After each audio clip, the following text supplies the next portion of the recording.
sweat dripped into her eyes as she reached for another cluster of blackberries, her fingers already stained purple and pricked with tiny scratches when she heard the sound of hooves approaching through the Texas brush. Sarah Mitchell had been picking berries since dawn broke over the dusty horizon outside of San Antonio in the summer of 1878, and the relentless sun had climbed high enough now to make the air shimmer with waves of heat that distorted everything in the distance. Her father's ranch sat 3 miles east, but the berry thickets grew thick here along the dried creek bed, and preserves would be essential for the coming winter months. At 19 years old, Sarah had already weathered 2 harsh Texas winters since her family had moved west from Missouri, and she knew the value of every jar they could put up in the cellar. The horse and rider emerged from the mesquite trees like a mirage becoming solid, and Sarah straightened her back, wiping her forehead with the back of her hand. The stranger sat tall in his saddle, wearing a dusty brown hat that shaded his face, and she felt her heart quicken, not from fear, but from the sudden awareness that she must look like something the cat dragged in, her calico dress soaked with perspiration and her blonde hair falling loose from its braid. "Afternoon, miss," the cowboy called out, his voice carrying a low drawl that marked him as born and raised in these parts. He dismounted with an easy grace, and Sarah noticed he moved like someone who had spent more time on horseback than on foot. "Saw you from the ridge yonder. This heat is not fit for man nor beast, let alone a lady working alone out here." Sarah bristled slightly at the suggestion she could not handle herself, though she knew he meant well. "I have been managing just fine, thank you kindly." The cowboy came closer, and she could see his face now beneath the brim of his hat. He appeared to be in his mid-20s, with sun-bronzed skin and eyes the color of creek water, green with flecks of brown. A few days' worth of stubble shadowed his jaw, and dust coated his clothing like he had been riding hard. But it was his smile that caught her off guard, warm and genuine, crinkling the corners of those striking eyes. "I do not doubt it, miss, but I would be a poor excuse for a man if I rode past without offering assistance." He reached for the canteen hanging from his saddle and held it out to her. "At least have some water. You look about ready to faint from the heat." Sarah wanted to protest, but her throat felt like sandpaper, and she had drained her own canteen an hour ago. Pride warred with necessity, and necessity won. She accepted the canteen with a nod of thanks and drank deeply, the water blessedly cool despite the scorching day. "Thank you," she said, her voice stronger now. "I apologize for my manners. I am Sarah Mitchell. My father owns the ranch east of here." "James Harper," he replied, taking off his hat in a gesture of respect. His hair was dark brown, almost black, and fell across his forehead. "I just hired on at the Carson spread north about 10 miles. Rode down this way tracking some strays that wandered off during the storm last week." Sarah handed back the canteen, suddenly aware of how close he stood. She could smell leather and horse and something else, something clean like soap, which suggested he had made an effort to wash up that morning despite his dusty appearance. "The Carson Ranch is a good outfit. My father has done business with Mr. Carson." James nodded, replacing his hat. "He seems like a fair man, which is more than I can say for some of the outfits in this territory." His gaze fell on her half-filled basket sitting in the shade of a scrub oak. "Those blackberries for preserves?" "Yes, and pies if I can gather enough. The thicket runs thick along this old creek bed, but the best berries grow deeper and where the thorns are worst." Sarah felt herself relaxing in his presence, something about his easy manner putting her at ease despite the impropriety of talking with a strange man unchaperoned. "Well, if you would allow it, I would be happy to help you fill that basket. I've got gloves in my saddlebag that might spare your hand some of those scratches." James gestured to her berry-stained fingers with their telltale thorn pricks. Sarah hesitated, weighing propriety against practicality.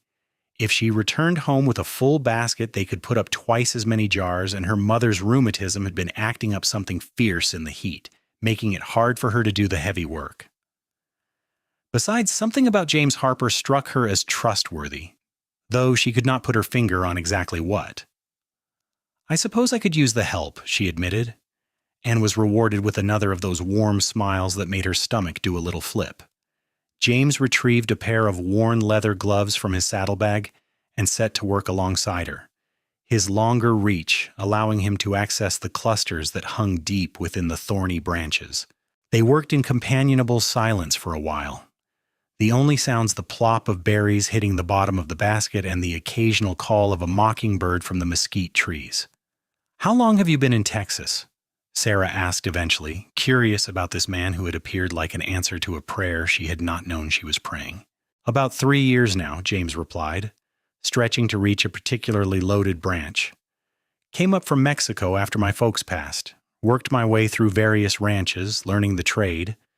Spent some time in New Mexico territory before settling here. Texas suits me better than most places I have been." Sarah heard the note of loss in his voice when he mentioned his parents, and she felt a pang of sympathy. "I am sorry about your folks. That must have been hard. Thank you.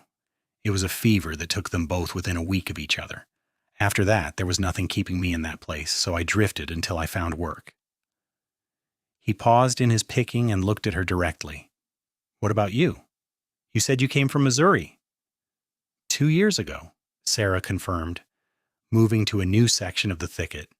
"My father wanted land of his own, and there was none to be had back home that we could afford.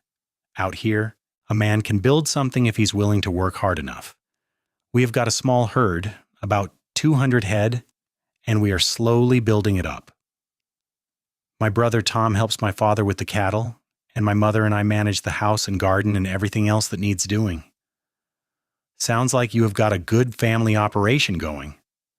James dumped a handful of berries into the basket, which was now more than half full. "Not easy making a go of it out here, but the land rewards those who put in the effort." They continued picking as the sun climbed higher, and despite the heat, Sarah found herself enjoying the work more than she had all morning. James proved to be good company, sharing stories about his travels and asking questions about her life that showed genuine interest rather than mere politeness. He told her about the time he had helped drive a herd all the way to Kansas, about the vastness of the prairie and the way the thunderstorms rolled across the plains like the wrath of God made visible. In turn, Sarah found herself telling him about her life in Missouri, about the small farm they had left behind and the courage it had taken for her parents to pack up everything they owned and head west into uncertain territory. She told him about the first winter in their new home, when they had huddled together in a cabin that leaked cold air through every crack, and how they had survived on determination and her mother's ability to stretch a pot of beans to feed them for days. "You are tougher than you look," James observed with admiration in his voice.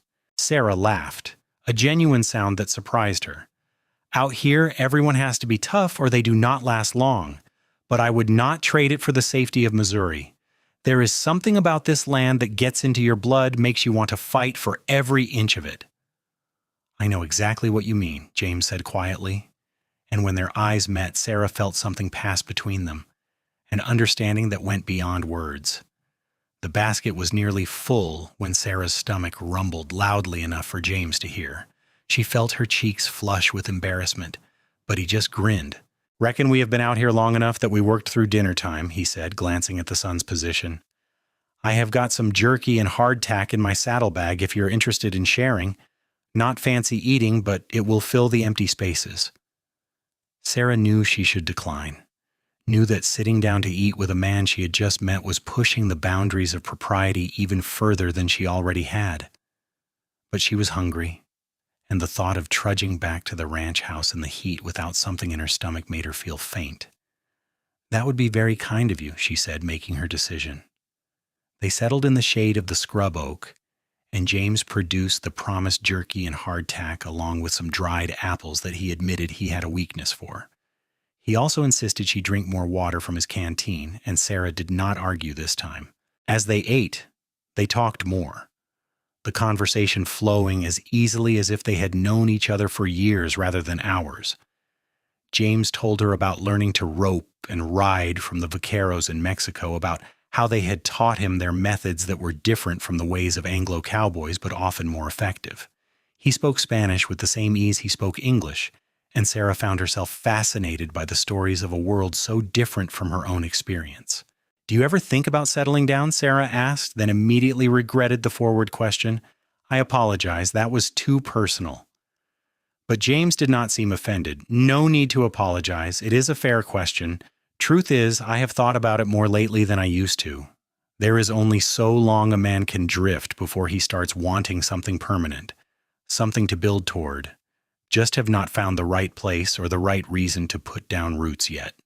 The way he looked at her when he said those last words made Sarah's heart beat faster, and she had to look away, pretending great interest in the piece of jerky she was chewing. They finished their simple meal, and James insisted on helping Sarah carry the now completely full basket back to where his horse stood patiently waiting. He secured it carefully to his saddle, then turned to her with a question in his eyes. "I know this is bold, Miss Mitchell, but would you allow me to see you again? Maybe I could come calling at your ranch, proper-like, with your father's permission?" Sarah felt a mixture of excitement and nervousness flutter through her chest. She had only known this man for a few hours, but something about him felt right in a way she could not fully explain. Still, she hesitated, aware of the complications. "My father is protective," she said carefully. "He will want to know all about you, where you come from, what your intentions are." "As he should be," James replied without hesitation.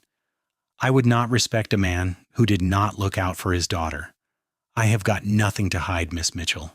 I am a working cowboy trying to make an honest living, and I would like the chance to get to know you better, if you are agreeable to that." Sarah made her decision, following her instincts. "I am agreeable to that, Mr. Harper, but I should warn you my father is also a good judge of character. He will see right through any false pretenses." "Then I have got nothing to worry about," James said with that warm smile. "Would it be acceptable if I rode by on Sunday? I can get the day off from Mr. Carson if I ask now." "Sunday would be fine," Sarah agreed, her pulse racing. "We have services in town in the morning, but we are usually back to the ranch by early afternoon." James nodded, looking pleased. "Then I will see you Sunday afternoon, Miss Mitchell." He retrieved the basket from his saddle and handed it to her, their fingers brushing in the transfer, and Sarah felt a jolt of something electric at the contact. "I appreciate all your help today," she said, meaning it deeply. "I would still be out here picking if you had not come along." "The pleasure was entirely mine," James assured her. He mounted his horse with that same easy grace, settling into the saddle like he was born there. "You be careful walking back in this heat. Take your time and rest if you need to." "I will," Sarah promised, shading her eyes to look up at him. "You be careful tracking those strays." James touched the brim of his hat in farewell and turned his horse north, but he looked back once before the mesquite trees swallowed him up, and Sarah stood watching until he disappeared from view, her heart doing things it had never done before. The walk back to the ranch house seemed shorter than usual despite the heavy basket and the oppressive heat, and Sarah found herself replaying every moment of the encounter, every word exchanged, every smile. She tried to tell herself she was being foolish, that one meeting meant nothing, but her heart refused to listen to reason. Her mother was in the kitchen when Sarah arrived home, and Helen Mitchell took one look at her daughter's face and knew something significant had happened. But she was a wise woman who understood the value of patience, so she simply helped Sarah unload the berries and start the process of washing and preparing them for preserving. "You got a good haul," Helen observed, her experienced eye assessing the quantity. "These will make at least a dozen jars, maybe more."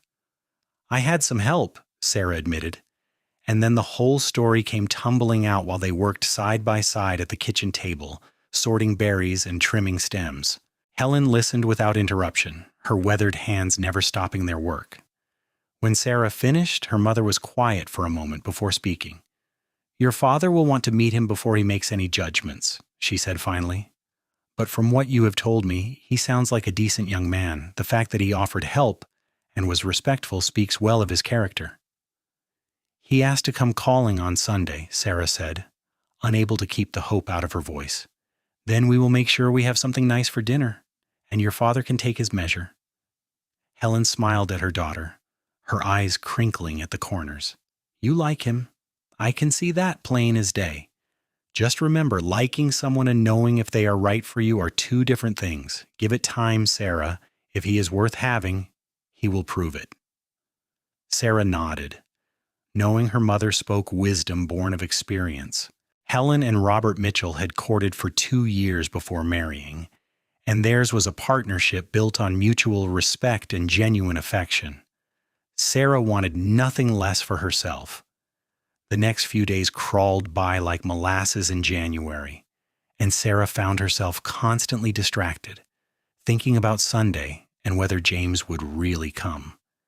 She threw herself into work to pass the time, helping her mother with the preserving, mending clothes that needed repair, working in the vegetable garden that struggled in the Texas heat, but stubbornly produced thanks to careful watering and tending. Her brother Tom noticed her distraction and teased her mercilessly when their mother told him about the expected visitor. At 17, Tom had all the annoying qualities of a younger brother combined with the protective instincts of the men in their family. "I will be watching this cowboy," Tom declared importantly, "making sure he behaves himself proper." "You will do no such thing," their mother said firmly. "You will be polite and welcoming, and you will not embarrass your sister. Your father will handle any questions that need asking." Robert Mitchell had taken the news of James's impending visit with his usual calm demeanor, though Sarah noticed he made sure to clean and oil his rifle that Saturday evening, a not-so-subtle reminder that he was prepared to protect his family if needed. But he also seemed cautiously open to the idea of this young cowboy coming to call, trusting his daughter's judgment, while reserving his own opinion until he met the man himself. Sunday morning dawned clear and hot, already promising another scorcher. The Mitchell family hitched up their wagon and made the hour-long drive into San Antonio for services at the small church that served the scattered ranching community. Sarah wore her best dress, a blue cotton print that her mother had helped her make over the winter, and she could not help scanning the congregation to see if James might be there. But there was no sign of him among the weathered ranchers and their families who filled the rough wooden pews. The circuit preacher delivered a sermon about faith and perseverance, about how God tested those he loved by sending them trials to overcome. And Sarah found her mind wandering to the question of whether meeting James had been divine providence or simple coincidence. She had never been one to see the hand of God in every little thing, but something about their encounter felt fated in a way she could not dismiss. After the service, the congregation lingered outside in the shade, swapping news and gossip. Sarah spoke with some of the other young women she knew from neighboring ranches, but her attention kept drifting to the road that led north toward the Carson spread. Finally, her father gathered the family back into the wagon for the return trip home. The ranch house was a modest affair, built of rough-hewn logs with a covered porch that provided welcome shade. It was not fancy, but Helen Mitchell kept it scrupulously clean, and she had managed to coax climbing roses to grow up one side of the porch, adding a touch of beauty to the practical structure. The barn and corrals sat a short distance away, and a few chickens scratched in the yard, protesting as the wagon rolled past. Sarah changed out of her church dress into something more practical for the afternoon, though she chose her second-best calico and made sure her hair was neatly braided and pinned up. Her hands trembled slightly as she worked, nervous energy coursing through her body. What if he did not come? What if he came, and her father did not approve? What if she had imagined the connection she felt? She was helping her mother put the finishing touches on dinner when she heard the sound of a horse approaching. Sarah froze, her heart leaping into her throat, and Helen smiled knowingly. "Go on and greet your guest," she said gently. "I can manage the rest here." Sarah walked to the front door, smoothing her hands over her skirt, and stepped out onto the porch just as James Harper rode into the yard. He sat tall in his saddle, and Sarah noticed immediately that he had made an effort for the occasion. His clothes, while still clearly work attire, were clean and pressed, and he had shaved the stubble from his jaw. He carried his hat in his hand as he dismounted, revealing his dark hair neatly combed back. "Good afternoon, Miss Mitchell," James called out, his eyes lighting up when he saw her. "Good afternoon, Mr. Harper," Sarah replied, walking down the porch steps to meet him. "I'm glad you could make it." "I gave my word," James said simply, as if that explained everything, and perhaps it did. Before they could say more, the front door opened and Robert Mitchell stepped out onto the porch. He was a solidly built man in his late 40s, with iron-gray hair and the same blue eyes his daughter had inherited. His face was weathered from years of working in the sun, and he carried himself with the quiet authority of someone accustomed to being in charge. "You must be James Harper," Robert said, his voice neutral but not unfriendly. "Yes, sir, I am," James replied, walking forward to meet Sarah's father. He extended his hand, and Robert shook it, each man taking the other's measure in that brief contact. "My daughter tells me you helped her with berry picking the other day," Robert continued. "That was kind of you." "Any decent man would have done the same," James said, meeting Robert's eyes directly. "The heat was fierce, and Miss Mitchell was working hard. I was glad to be of assistance." "Where did you say you were working?" Robert asked, and Sarah recognized the beginning of the interrogation her mother had predicted. "The Carson Spread, sir. I hired on about 2 weeks ago. Before that, I worked the Triple Bar Ranch up in the Panhandle, and before that, various outfits in New Mexico Territory and Texas. I can provide references if you would like them." Robert nodded, clearly appreciating the straightforward answer. "You are welcome to stay for dinner, Mr. Harper. We can talk more while we eat." "I would be honored, sir. Thank you." Helen emerged from the house at that moment, wiping her hands on her apron, and introductions were made all around. Tom appeared from the barn where he had been doing chores, and he shook James's hand with the exaggerated firmness of someone trying to appear more grown than he was. James did not smile at the attempt, but treated the younger man with the same respect he showed everyone else, which Sarah noticed and appreciated. They gathered around the table for dinner, and Helen had indeed prepared a fine meal despite the heat. Fried chicken, mashed potatoes, green beans from the garden, fresh bread, and for dessert, one of the blackberry pies made from the berries Sarah had picked. The conversation flowed easily, with Robert asking questions about James's background and work experience, and James answering honestly and thoroughly. Sarah learned more about his past during that meal. His father had been a merchant in Monterrey, Mexico, and his mother had been the daughter of a local rancher. James had grown up straddling two cultures, learning business from his father and ranching from his maternal grandfather. When the fever took his parents, his grandfather had passed away the previous year, and there had been cousins who inherited the ranch, leaving James with enough money to start fresh, but not enough to buy land of his own. "So you are working toward building up enough capital to buy your own place?" Robert asked, getting to the heart of the matter. "That is the plan, sir," James confirmed. "I have been saving every penny I can spare. Figure in another year or two, I might have enough for a down payment on a small spread, something I can build up over time. I am not afraid of hard work, and I know cattle. I want to be my own man eventually, answer to no one but myself." Robert nodded approvingly. "That is a good goal. A man should own his own place if he can manage it. This land will reward those who work hard and plan smart." The meal continued, and Sarah noticed her father relaxing incrementally as the conversation progressed. James proved to be knowledgeable about cattle and ranching, able to discuss everything from grazing patterns to market prices with the expertise of someone who had truly learned the business from the ground up. He also showed respect for the Mexican ranching traditions that many Anglo ranchers dismissed, which seemed to earn him points in Robert's estimation. After dinner, Helen shooed the men out onto the porch while she and Sarah cleared the dishes. Tom disappeared back to the barn, shooting Sarah a grin that suggested he approved of James Harper, much to her relief. "He is a good man," Helen said quietly as they washed dishes together. "Your father likes him, I can tell. He would not have invited him to sit on the porch if he had concerns." Sarah's heart soared at her mother's words. Through the window, she could see her father and James sitting in the chairs on the porch talking earnestly about something, and the body language suggested mutual respect rather than conflict. When the dishes were done, Helen gave her daughter permission to join the men outside, and Sarah did not waste any time. She emerged onto the porch to find her father standing and stretching. "I have got some work to do in the barn before the day is done," Robert announced, and Sarah knew it for the diplomatic exit it was. "Mr. Harper, you are welcome to stay and visit for a while longer if you would like. Sarah can show you around the place." "I would appreciate that, sir, thank you," James replied, standing as well. After her father departed, Sarah and James stood awkwardly for a moment before both speaking at once. "Your father seems I am sorry if—" They laughed, and the tension broke. James gestured for Sarah to continue. "I was just going to say I am sorry if my father asked too many questions," Sarah said. "He is protective, like I warned you."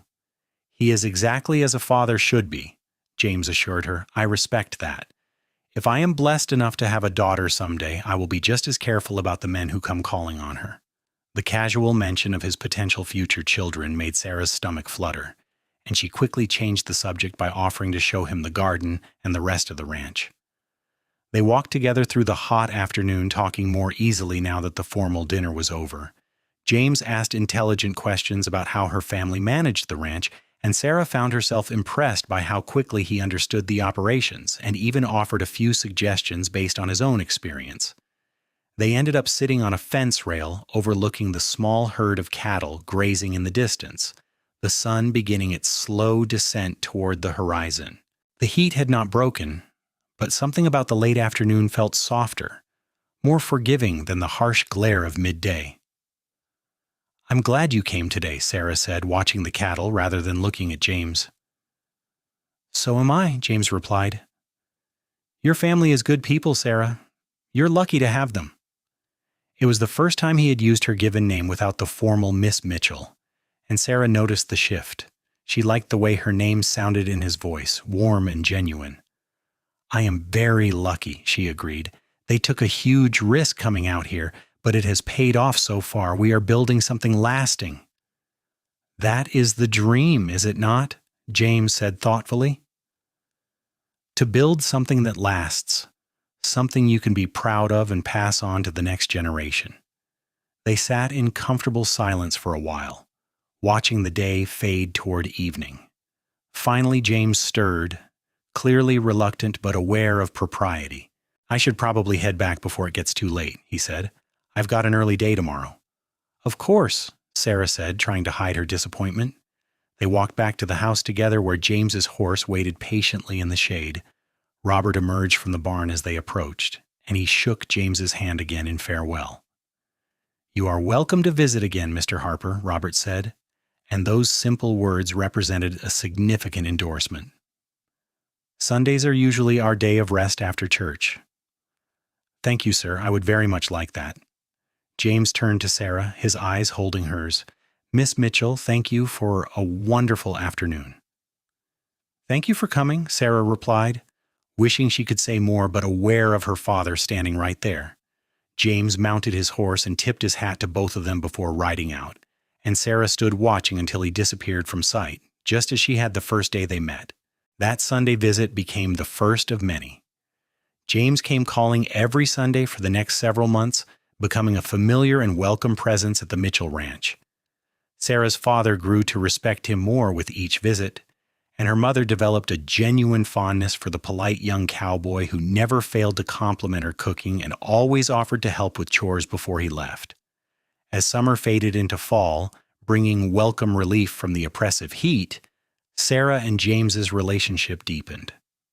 They took long walks together around the property, always within sight of the house to maintain propriety, and they talked about everything under the sun. Sarah learned about his dreams of owning his own ranch, about the places he had traveled and the things he had seen. James learned about Sarah's love of reading, about her skill with horses that rivaled most men, about her quiet strength and her gentle heart.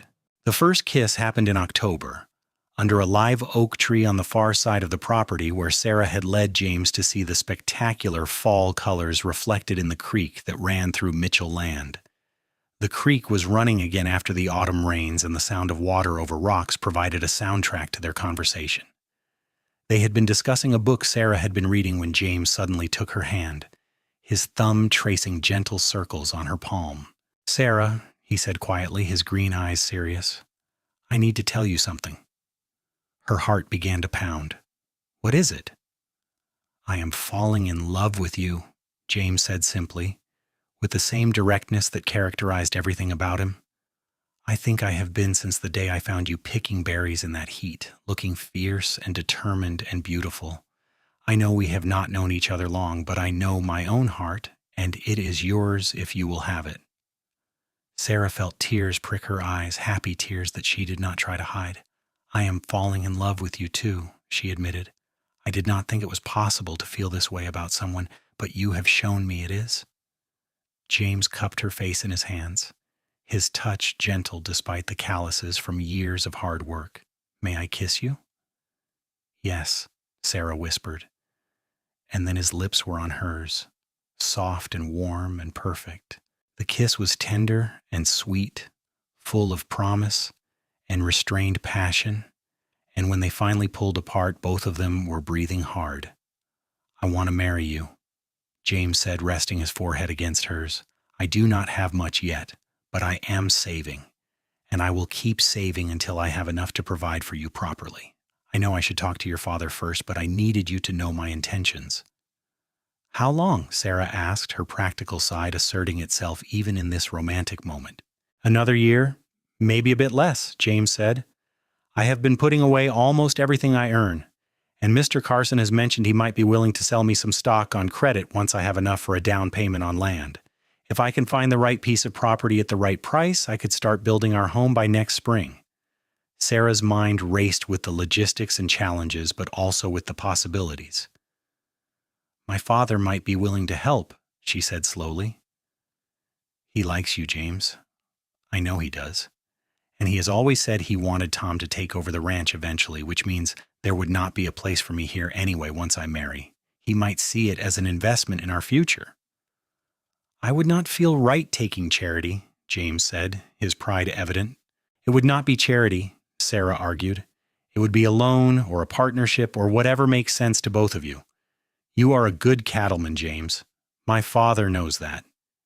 He might welcome the chance to invest in someone he trusts rather than leaving his money in a bank." They talked through the possibilities as the afternoon light slanted golden through the trees, making plans and dreaming dreams. By the time they walked back to the house, they had agreed that James would speak to Robert before the end of the year, formally asking for Sarah's hand and discussing the practical aspects of their future. True to his word, James asked to speak with Robert Mitchell privately during his visit on the last Sunday of November. Sarah waited anxiously in the house with her mother, trying to focus on the mending in her lap, but mostly just stabbing herself with the needle every few minutes because her attention was elsewhere. "Stop worrying," Helen said calmly, her own hands steady as she worked. "If your father was going to say no, you would know it already. They would not still be out there talking." Finally, after what felt like hours but was probably only 45 minutes, the door opened and both men came inside. Robert's face was serious, but his eyes were kind as he looked at his daughter. "Mr. Harper has asked for your hand in marriage," Robert said formally. "He has explained his financial situation and his plans for the future, and we have discussed various arrangements that might benefit all parties involved. However, the decision is ultimately yours, Sarah. Do you wish to marry this man?" "Yes, Papa, I do," Sarah said without hesitation, standing up and letting her mending fall to the floor. Robert's serious expression cracked into a smile. "Then you have my blessing, both of you." He turned to James and extended his hand. "Welcome to the family, son." Sarah flew across the room and into James's arms, propriety forgotten in her joy. He held her tight, and she could feel his heart hammering against her chest, matching the rapid beat of her own. Helen embraced them both, tears streaming down her face. "I am so happy for you both," she said, her voice thick with emotion. The wedding was planned for May, giving them time to prepare and for James to make progress on the arrangements he and Robert had negotiated. As it turned out, Robert knew of a piece of land adjoining the Mitchell spread that was available for sale at a reasonable price. The owner had gone bust and returned east, and the bank was eager to unload the property. Between James's savings and a loan from Robert that would be repaid through a percentage of cattle sales over the next several years, they were able to secure 300 acres with good water and grazing. Through the winter months, James spent every spare moment building a house on their new land. It was modest, just 3 rooms to start, but he built it solid with good timber and a stone fireplace that would keep them warm in the winters. Robert and Tom helped with the construction, and Sarah contributed by sewing curtains and helping to plan the layout of what would be their home. The waiting was hard, but it gave Sarah and James time to truly know each other, to build a foundation of friendship and trust that would support the passion they felt. They talked about everything from how they would manage their ranch to how many children they wanted, from their beliefs about faith and family to their dreams for the future. Sarah learned that James had a wonderful sense of humor that emerged once he felt comfortable, and that he loved to read almost as much as she did.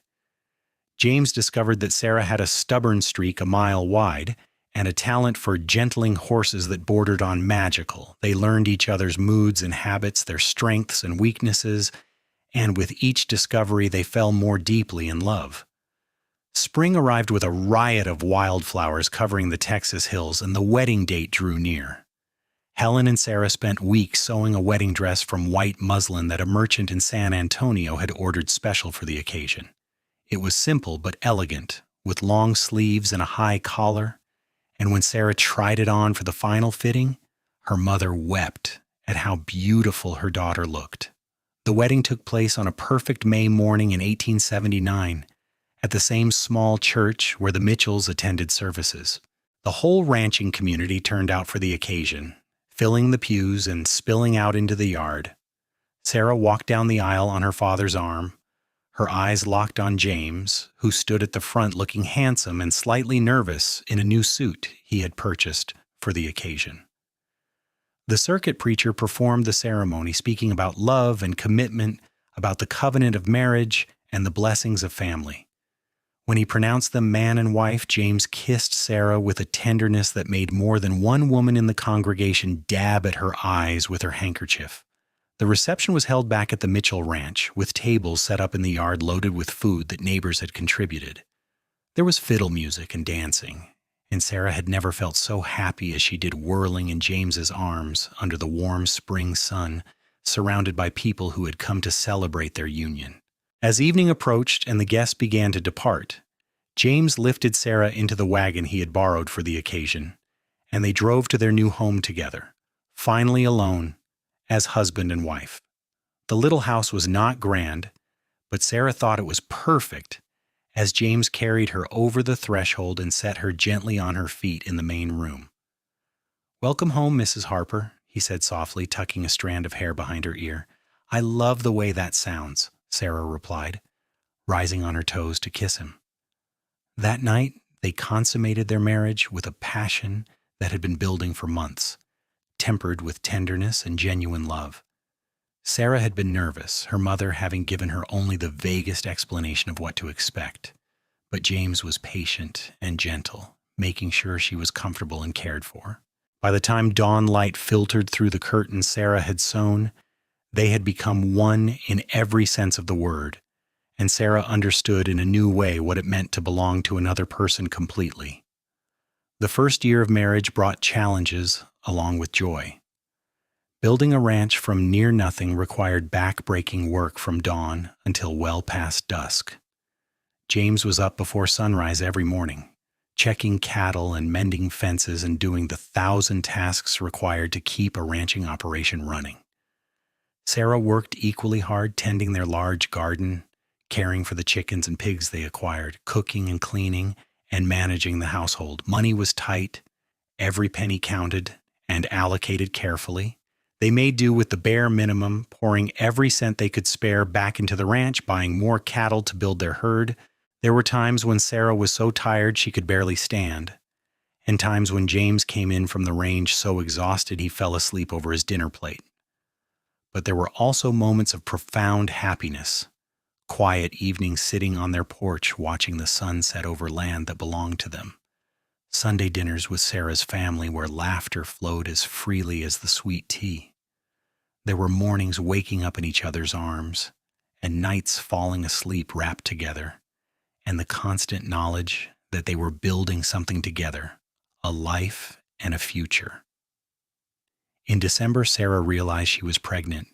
She waited to tell James until she was certain, and when she finally shared the news on Christmas morning, presenting it as her gift to him, James picked her up and spun her around the room, laughing with pure joy. "We are going to be parents," he kept saying, as if he could not quite believe it. "Sarah, we are going to have a baby." Their son was born in August of 1880, during another brutal Texas summer, but Sarah barely noticed the heat in her joy at holding her child. They named him Samuel Robert Harper, after James's father and Sarah's father, and both grandfathers stood tall at the christening, proud to have the next generation carry their names forward. Watching James with their son was one of the greatest pleasures of Sarah's life. Despite the exhaustion of new parenthood and the never-ending work of the ranch, James was a devoted father from the very beginning. He would walk the floor with Samuel when the baby cried at night, giving Sarah a chance to rest. He talked to his son constantly as he worked.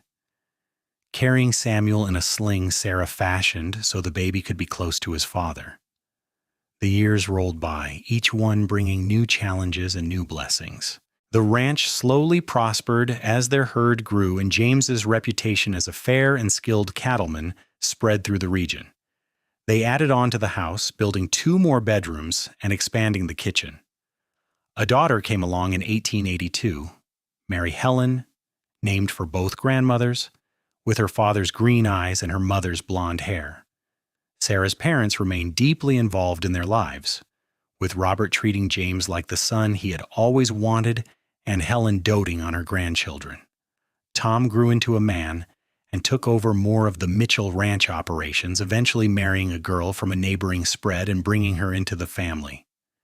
In 1885, another son was born, Thomas James, and Sarah marveled at how her life had unfolded from that hot day in 1878 when she had been picking berries alone, and a cowboy had stopped to offer water and help. Sometimes she thought about how different things might have been if James had ridden a different direction that day, if he had ignored the girl working in the berry thicket, if 1,000 small decisions had gone differently. But then she would look around at the life they had built together, at their strong, healthy children, at the ranch that was thriving through their combined efforts, and she knew that some things were simply meant to be. What had started with a simple act of kindness had blossomed into a love that sustained them through hardships and multiplied their joys. The Wild West was changing as the years passed. Railroads pushed deeper into Texas territory, bringing more settlers and more civilization. The old open range was gradually being fenced, and the cattle drives north were becoming less frequent as local markets developed. But through all the changes, the Harper Ranch remained a constant, a testament to hard work and dedication. In 1890, when Sarah was 31 and James was 37, they stood on the porch of their now substantial home and surveyed their domain. Their herd numbered over 1,000 head, their children were healthy and happy, and they had paid off the loan to Sarah's father the previous year, 2 years ahead of schedule. They were successful by any measure, but more importantly, they were happy. "Do you remember the day we met?" James asked, slipping his arm around Sarah's waist as they watched Samuel, now 10 years old, teaching his younger siblings to rope a fence post in the yard. "Every detail," Sarah confirmed, leaning into his solid warmth. "You appeared like a mirage in the heat, and I thought I must be going mad from the sun." James chuckled. "I almost kept riding. I had those strays to find, and I figured you probably did not want some stranger bothering you, but something told me to stop, to offer help. Best decision I ever made." "Mine too," Sarah said softly, turning in his arms to face him, "accepting that water, accepting your help, accepting you. All of it led to this, to us, to our family." "I love you, Sarah Harper," James said, just as earnestly as he had the first time he said those words. "More now than even then, if that is possible." "It is possible," Sarah assured him, reaching up to kiss him, the familiar warmth and rightness of it still sending shivers down her spine after all these years. "Because I love you more now, too. We have built a life together, James, a real, solid, lasting life." Their children grew up strong and capable, educated in the one-room schoolhouse that had been built to serve the scattered ranching community and at home by Sarah, who taught them reading and writing and arithmetic, along with all the practical skills they needed for ranch life. Samuel showed every sign of following in his father's footsteps with an instinctive understanding of cattle and horses that made James beam with pride. Mary Helen had her mother's gentle way with animals and her father's head for business, already keeping the ranch accounts at 12 years old with more accuracy than some adults. Thomas was the adventurous one, always exploring and asking questions, his curiosity boundless. In 1893, Sarah gave birth to their fourth and final child, another daughter they named Catherine after James's mother. The pregnancy had been harder than the previous ones, and the doctor in San Antonio had warned them that Sarah should not have any more children. At 34, with 4 healthy kids and a thriving ranch, Sarah was content with that pronouncement. She had been blessed beyond measure, and she knew it. James was 40 years old by then, his dark hair showing threads of silver at the temples, his face weathered by years of sun and wind, but still handsome to Sarah's eyes. He had fulfilled every promise he had made that day he asked for her hand in marriage, and exceeded them all. He was a good husband, a devoted father, a skilled rancher, and a respected member of their community. The Mitchell Ranch continued to flourish as well, with Tom managing it expertly. Helen and Robert had stepped back from the day-to-day operations, though Robert still insisted on riding out to check the herd regularly, claiming retirement did not suit him. Helen spent her time spoiling her grandchildren, both Tom's 2 boys and Sarah's 4 children, and she declared frequently that she was the luckiest woman in Texas. As the 19th century drew to a close, the Harper Ranch stood as a symbol of what could be achieved through determination, hard work, and love. The Wild West of dime novels and legend was fading into history, replaced by a more settled and civilized Texas, but the values that had built the West remained: courage, perseverance, family, and faith.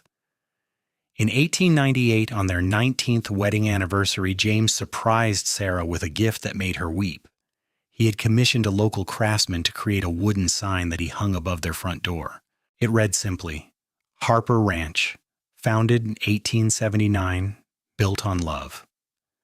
"It is perfect," Sarah said through her tears, holding James's hand as they stood looking up at the sign. "That is exactly what this place is, what our whole life together is, built on love. The day I brought you water in that berry thicket, I had no idea I was meeting my future wife, the mother of my children, the love of my life," James said thoughtfully. "But somewhere deep inside, maybe I did know. Maybe that is why I could not just ride past, why I had to stop and make sure you were all right." "I like to think we were meant to find each other," Sarah replied. "That God or fate or whatever you want to call it put us in the same place at the same time because we needed each other." "We definitely needed each other," James agreed. "I needed you to show me what home really means, to give me a reason to put down roots and build something lasting. And I needed you to show me what love really is," Sarah finished.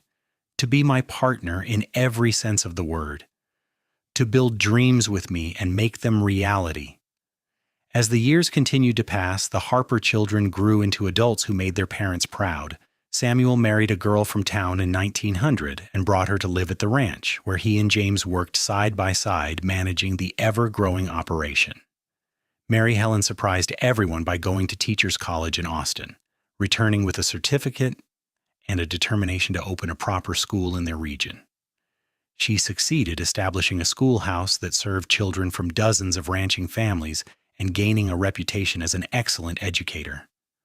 Thomas, true to his adventurous nature, spent several years working on ranches across the West, from Montana to Arizona, before finally settling down in Colorado with a wife he met in Denver. Catherine, the baby of the family, showed artistic talents from an early age, and Sarah and James made sure she had supplies and encouragement to develop her gifts. Her paintings of ranch life and Texas landscapes eventually became sought after, selling in galleries as far away as San Antonio and Houston. In 1905, Sarah's father, Robert, passed away peacefully in his sleep at the age of 73. He had lived to see his legacy secured, his children and grandchildren thriving, and he died content in the knowledge that everything he had worked for would continue. His funeral was attended by hundreds of people, a testament to the respect he had earned in the community. Helen followed her husband 3 years later, having gradually faded after Robert's death, as if part of her had gone with him.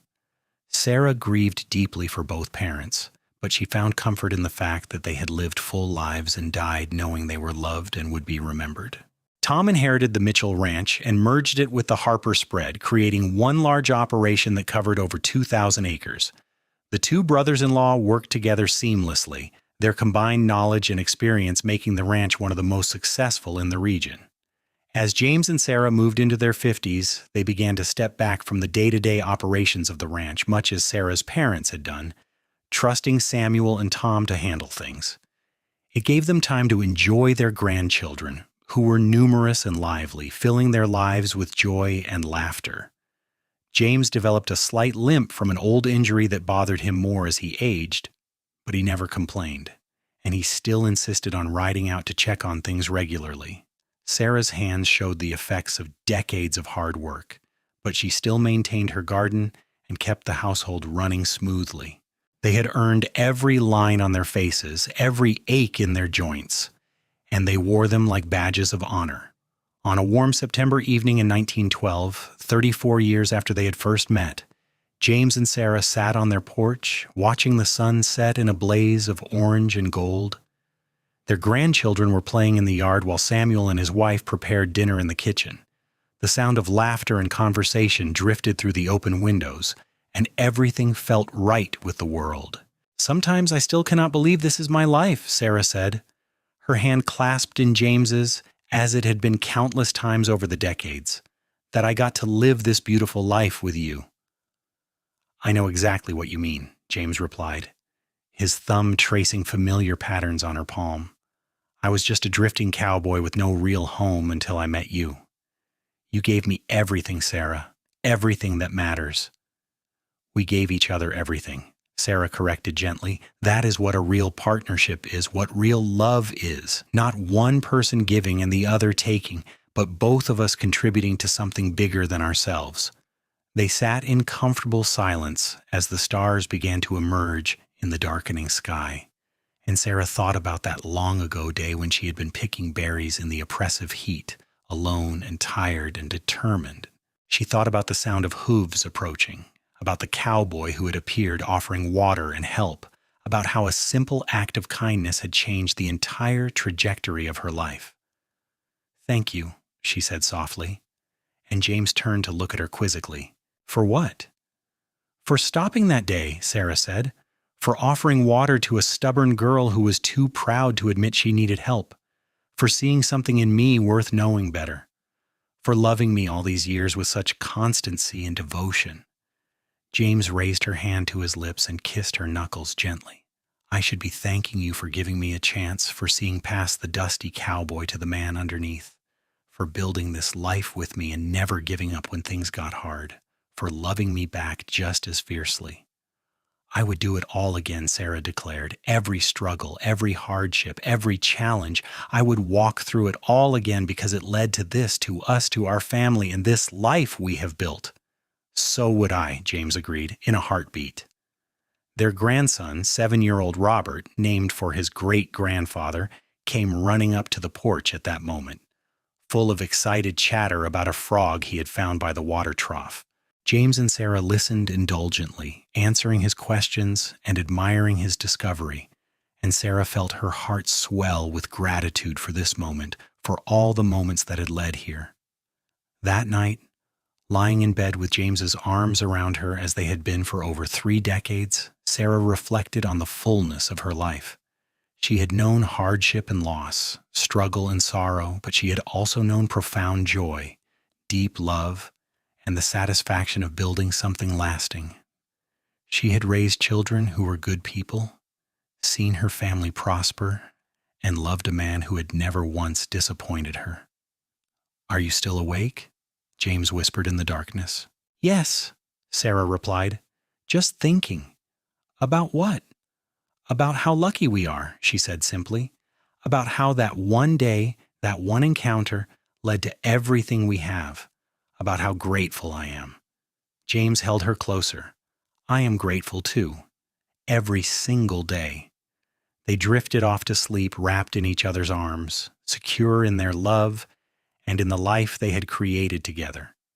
The years that followed continued to bring changes, New technologies arrived, automobiles replacing horses on the roads, telephones connecting the distant ranches, electricity reaching even their remote area. The ranch adapted with the times, modernizing while maintaining the core values that had always guided them. In 1920, James and Sarah celebrated their 40th wedding anniversary with a huge party that drew family and friends from across Texas. Their 4 children were all there with their spouses and children, creating a crowd of Harpers that filled the ranch house to bursting. Toasts were made, stories were shared, and at one point Sarah found herself standing next to the old wooden sign above the door, the one James had made that said their ranch was built on love. "It is as true now as it was then," James said, coming to stand beside her and following her gaze to the sign. "More true, even?" At 61, Sarah's hair was completely white now, worn in a simple bun at the nape of her neck. James, at 67, moved more slowly than he once had, but his eyes were still that striking green, and when he looked at her, Sarah still saw the young cowboy who had brought her water in the heat. "We have had a good life, James Harper," Sarah said, taking his hand. "The best life," James corrected, "because I lived it with you." More years passed, and slowly the older generation began to fade. Tom passed away in 1923, and his wife followed 2 years later. James developed some heart problems that the doctor said was just age catching up with him, and Sarah watched him with an anxious eye, not wanting to think about a world without him in it. But they had more time yet. James lived to see his 75th birthday in 1928. An impressive age for a man who had worked as hard as he had his entire life. He was slower now, spending most of his days on the porch in a rocking chair Sarah had bought him, but his mind was still sharp, and his love for his family undiminished. Sarah, at 69, was still active and involved, helping with the grandchildren and great-grandchildren who visited regularly. She kept her garden, though it was smaller now, and she still did the cooking for herself and James, refusing to be treated like an invalid even though her children worried about her doing too much. On a beautiful spring day in 1929, almost 51 years after they had first met, James and Sarah sat together on their porch as they had done thousands of times before. The ranch spread out before them, productive and prosperous, a testament to what they had built together. "Do you remember what you said to me the day we met?" Sarah asked, the memories as vivid as ever.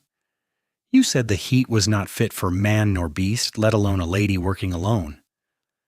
James smiled, his weathered face crinkling. "And you bristled and said you were managing just fine. You were so fierce, so determined. I was half in love with you before I even knew your name." "I was half in love with you too," Sarah admitted, though I would not have admitted it then. "But there was something about you, James. Something that made me trust you, made me want to know you better." "Best thing I ever did was stop that day," James said, his voice softer now, a little weaker than it once had been. "Best decision of my entire life." "Mine too," Sarah agreed, leaning her head on his shoulder. "Accepting your help, accepting you, all of it." They sat in peaceful silence as the afternoon waned, both of them content just to be together. That night, James went to sleep in Sarah's arms and did not wake up. He passed peacefully without pain, simply slipping from sleep to death so quietly that Sarah did not realize at first. When she did realize, she did not scream or cry out. Instead, she held him close for a long moment, whispering all the love in her heart, thanking him for 51 years of devotion and partnership, promising she would see him again one day. Then she gently kissed his forehead and went to wake Samuel. The funeral was enormous, with people coming from all over Texas to pay respects to a man who had lived an exemplary life. Sarah stood strong through it all, supported by her children and grandchildren, drawing on reserves of strength she had built over a lifetime of facing challenges. She grieved deeply, the loss cutting to her core, but she also felt grateful for every year, every day, every moment they had shared. Sarah lived for 3 more years after James's death. Years she spent with her family, sharing stories about their father and grandfather, passing on the history and values that had sustained the Harper family. She made sure her grandchildren and great-grandchildren knew about the day a dusty cowboy had stopped to help a girl picking berries, about how kindness and love had built something that would last for generations. When Sarah passed away quietly in her sleep in 1932 at the age of 73, she was buried next to James under a large oak tree on a hill overlooking the ranch they had built together. The whole family gathered for her funeral, 3 generations strong, living proof of the legacy she and James had created. The Harper Ranch continued to thrive under Samuel's management and was eventually passed down to his son and then to his son after that. The original house that James had built with his own hands was preserved and maintained, a museum of sorts that family members showed to their children, explaining how it all began with 2 people who met by chance and built a life on love.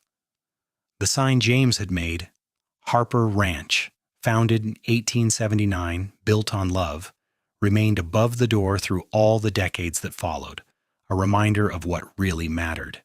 The story of how James and Sarah met became family legend, told and retold at gatherings, each generation marveling at how a simple act of bringing water to a woman picking berries in the heat had led to everything they knew and were, because that was the truth of it, the heart of their story. Love built on small kindnesses, on genuine respect, on partnership and devotion. James Harper had been a cowboy with nothing but his skills and his dreams, and Sarah Mitchell had been a rancher's daughter with determination and courage. Together they had created something that lasted long after they were gone, something that mattered. Their great-great-grandchildren would eventually stand on that same porch looking out over the ranch that bore their name, and they would know the story of the cowboy and the girl picking berries. They would understand that their family's legacy was not just land and cattle, not just money and success, but something far more valuable, the knowledge that love, when nurtured and protected, when built on a foundation of respect and partnership, could create something that transcended individual lifetimes. In the end, that was what James and Sarah Harper had given to all who came after them. Proof that 2 people committed to each other, working together toward common goals, could build a legacy that would endure. They had shown that one moment of kindness, one decision to stop and help, one choice to open your heart to another person, could change not just 2 lives, but generations of lives. The ranch still stands today, still in the Harper family, still productive and prosperous. The descendants still tell the story of how it all began. On a hot Texas day in 1878, when a woman was picking berries alone, and a cowboy brought water and helped her fill her basket. They tell it because it is a good story, a true story, a love story that reminds them where they came from and what matters most. And somewhere beyond the blue Texas sky, James and Sarah Harper are together still. Their love eternal, their legacy secure, forever young in the memories of those who carry their blood and their name. The cowboy and his lady, partners in life and death, proof that sometimes the greatest love stories begin with the simplest acts of kindness. Their story became the foundation upon which generations were built, the example that guided family members through their own challenges and triumphs. When Harper descendants faced difficult decisions, they would ask themselves what James and Sarah would do, drawing on the values those 2 had lived by. Honesty, hard work, devotion to family, and above all love expressed through actions as much as words. The berries Sarah had been picking that fateful day had made preserves that lasted through one winter. But the love that began when James brought her water lasted forever, preserved in the hearts and lives of everyone who came after, a sweetness that never faded, a nourishment that sustained family and legacy through good times and bad. That was the real miracle of their story, the true testament to what they had built. Not just a successful ranch or a large family, but a living example of what love could accomplish when 2 people committed themselves fully to each other and to the life they created together. James and Sarah Harper had lived their vows every single day, in sickness and health, for richer or poorer, until death finally parted them in this world but united them in the next. The end.